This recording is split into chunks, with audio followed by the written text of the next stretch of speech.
Hi folks, this is Darren. I'm in the bathroom. Ah! So today what we're going to be working on is this roof vent up here. It's kind of nasty, broken. We're going to put a brand new one on, and I'm going to walk you through all the steps I'm going to go through to make that vent magically be a happy camper vent.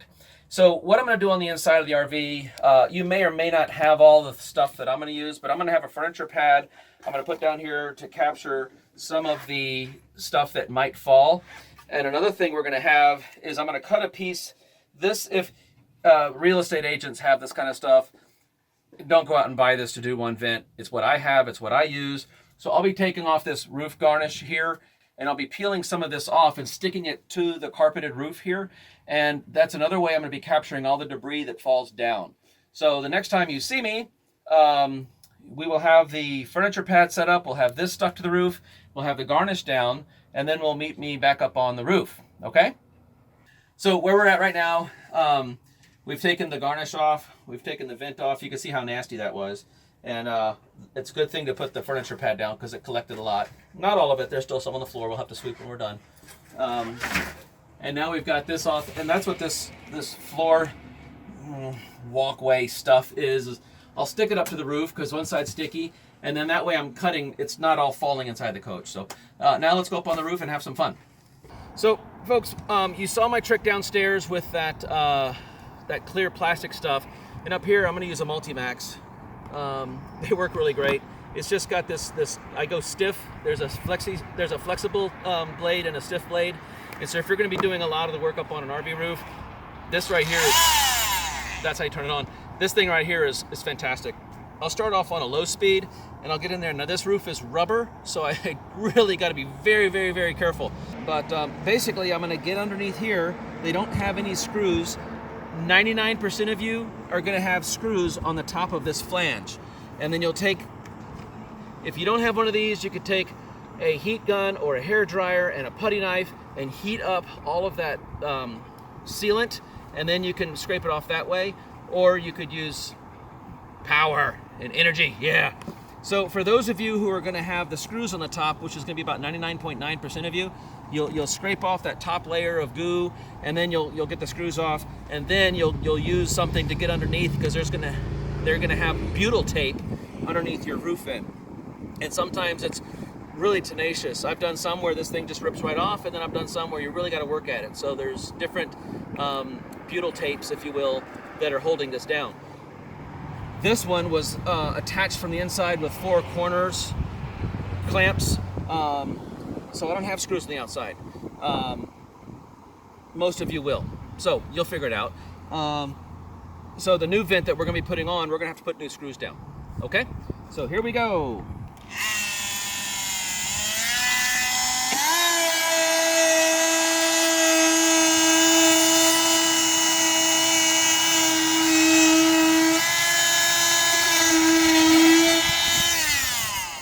See, it just makes really light work of that.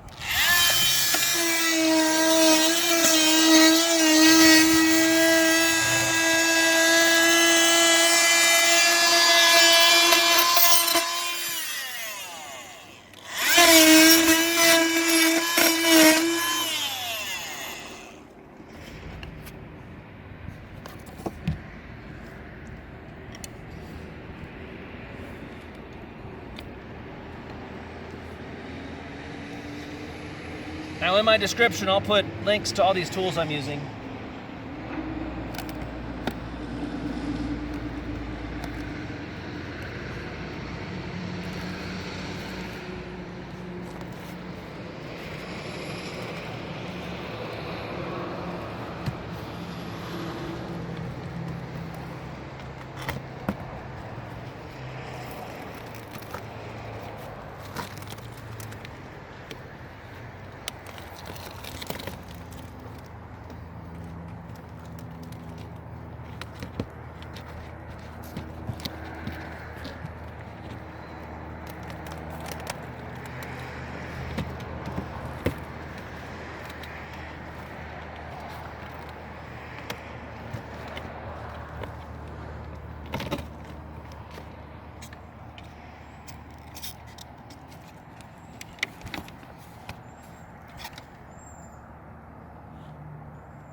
I'm gonna cut through these wires, but I'm not gonna do them at the same time, because if they are hot, I'm gonna short them out.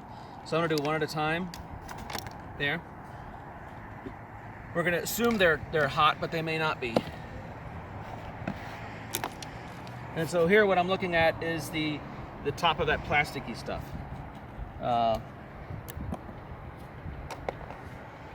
So now, here's my butyl tape that you see there. So being very, very, very, very careful. On low, I'm just gonna kind of skim the top of the rubber roof and try to skim that off.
Okay, so this is my little cheater tool. You saw how much fun that was.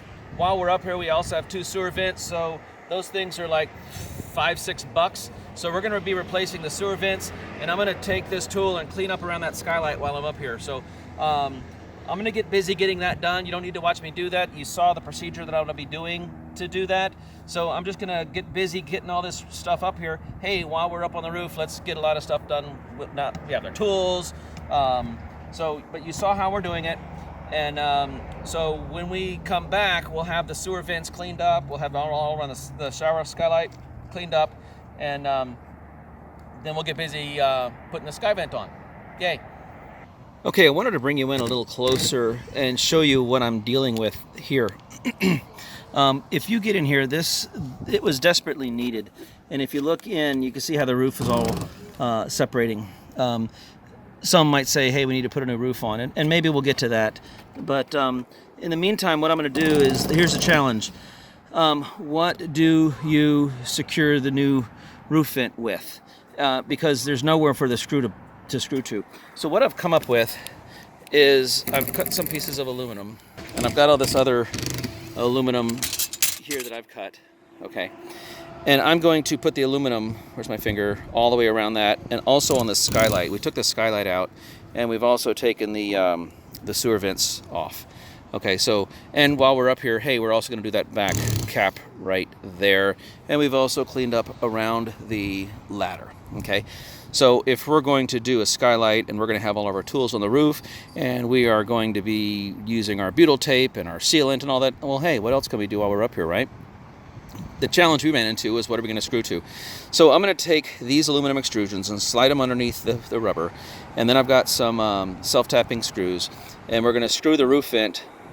The screw's going to go through the roof vent, through the rubber, and into that aluminum. And the aluminum will be bonded to the roof there with liquid nails. Is it a perfect solution? No, the perfect solution would put new decking down, but that would require a new roof of $3,000 to $4,000. So I think that the aluminum would be fine. We're also cleaning that up right over there. So that's where we are with the project. Now, another tool, I've been showing you several tools that I'm using while I'm up here, and I have another one, and that's one of these little, let me grab it. Okay, here we go. Well, here, I'll even put it's upside down, but I think you'll get the idea. So that little scrubby brush thing. So when you pull the trigger, isn't that groovy? So we're going to get some cleaner up here, and we're going to use that to help scrub inside that channel all along through there and clean all this up. What's the point of putting new sealant down if my roof is dirty? So we need to clean this really well. And we'll be using this little, I'm going to call it a spider brush there. And I'll put links to all this stuff down in my description, so if you're interested in getting some of these, you just click on the link and you'll get it. Okay, so that's where we're right now. And while we're up here, we're also working on a new refrigerator roof vent right there, and we're putting on a new antenna while we're up here as well. Okay, where we're at right now, I've got all my aluminum profiles tucked underneath all of the corners there. And then we've cleaned it to the point that it would be, that the sealant that we're going to put down will respect the roof. And so this product here, again, I'll put links down below. That product right there is really amazing at getting off all the old gooey stuff. And then, you know, you get these little sticky things that you put on your walls or to mount down your TVs and whatnot. And they always give you these little alcohol prep pads. So on my own, I decided, well, hey, I'm going to start, after I clean something, no matter what I'm going to seal, whether it's the side of an RV or the roof or anything, before I put my sealant down, I'm going to hit it with some alcohol. And I'm going to do it until my papers come out clean, okay? So even though there might be over here, there may be little spots, my paper towel is clean. Therefore, it's clean enough for the sealant to go on. I hope that makes sense. So at this point, I'm going to put this roof vent back on, which is what we're up here for. And while we were up here, we went ahead and did the skylight, and we'll do that back cap down there. And we also have a sewer vent right there and another one over here. So that's where we're at on this part of the program. So stay tuned, we'll have the vent on. You saw the vent we took off. It was the old school kind of vent. Today we're going to be putting on a Dometic fantastic vent 2250. And so when you do that, this is the edge. So we're going to put some butyl tape around that edge, and it comes with some screws, and there's the screws it comes with, but since we're going to be bonding this to that aluminum, I'm going to be using some self-tapping screws. And so that's what we're going to be doing next, is putting the butyl tape around this flange and then bonding it. Now make sure that when you do that, that the vent is oriented in the correct way. I've never not put it on correctly, but I'm sure that if you're not careful, you can put it so the vent is facing the wrong direction. So that is to say, you want this hinge to be forward, okay? Now here's one thing I do you'll notice the hinge is in the front right there. Once I put this vent down, before I start putting the screws in, I want to go underneath and make sure that that garnish is going to fit nicely. I'm not going to put the garnish on now, but I want to make sure that this roof vent is not too far to one side or the other, because once I screw it down, that's its home. Make sense? So now I'm going to go to the outside, to the inside, and make sure that my vent is kind of centered in my 14 by 14 hole before I commit to screwing it down. So at this point, we've got our butyl tape underneath, and it's just sitting on the roof right now. Okay. Okay, so we put the butyl tape underneath this flange, and so now I'll take this and just kind of like a wedding cake, I guess. You know, you just kind of peel off the old, because it's not going to do any good on the outside. And so that's gone. And so yeah, you just kind of carve that out. And then we'll get the self-leveling sealant. Now, let me make a reference on that. If you're going to be putting any sealant on your rubber roof, you cannot use silicone. Silicone will not bond to rubber. So Dicor makes a product. I go with another product. I'll show it to you when we get it. But that's going to bond to our rubber roof. And so since we're going to have a couple tubes of that up here, that's why we decided to do the rear cap and skylight, since we're all right here. The aluminum was the right call, because that really bonded these roofs down. So I think that aluminum was the right call on this. Otherwise, there's nothing to screw the screws into. And so yeah, we're gonna finish cleaning this up, and then we'll break out our sealant and fill in all our voids. Okay, so we'll do that next. Okay, so now we've got everything removed, cleaned, reattached with our piece of aluminum flat bar there to hold it. That really made a big difference. I mean, that's if you're rotting, you need the screws to stick to something.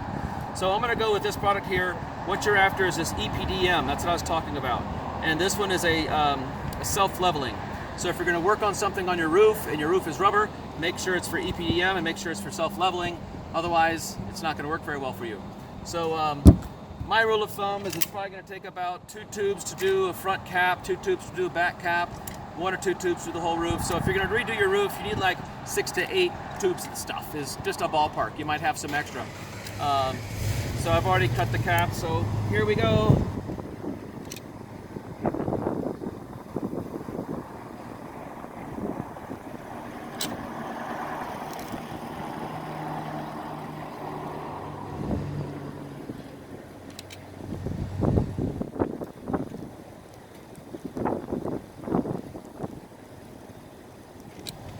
The fact that it's self-leveling, you don't need to make it pretty. It's going to make itself pretty.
Okay folks, so we're at the end. All I have left to do is put that garnish on the inside and clean up down below. Pretty straightforward. You don't need to follow me along on that. I think we can close up the video now. You've seen we put the self-leveling, and as this starts to ooze out, it's gonna just kind of look all nice and gooey, like chocolate on an ice cream cone, I guess is what I want to say. So it'll start to ooze itself. So if you found value in this video, give me a thumb up. That's how you can thank us for these videos. If you like this kind of stuff, Were you making repairs on your RV? You can subscribe to our YouTube channel. It's My RV Works on the YouTube stream. And hey, happy campers say My RV Works. So this is Darren in Port Angeles, Washington, signing off. Till next time.